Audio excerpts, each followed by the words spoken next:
ষড়যন্ত্রমূলক মামলা মিথ্যা প্রমাণিত হয়েছে।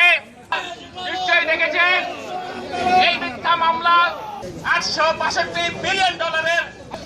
বাংলার জনগণ এই আজকে আমাদের সরকারের ইমিডিয়েট সেই মামলা যে ভুয়া তার প্রমাণ আজকের এই প্রথম মামলা।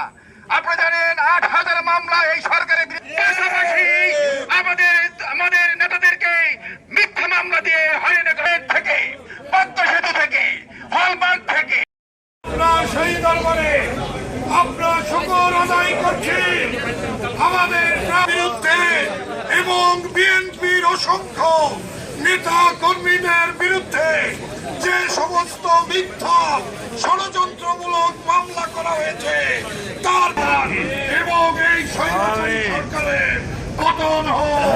আমিন আল্লাহ আমিন।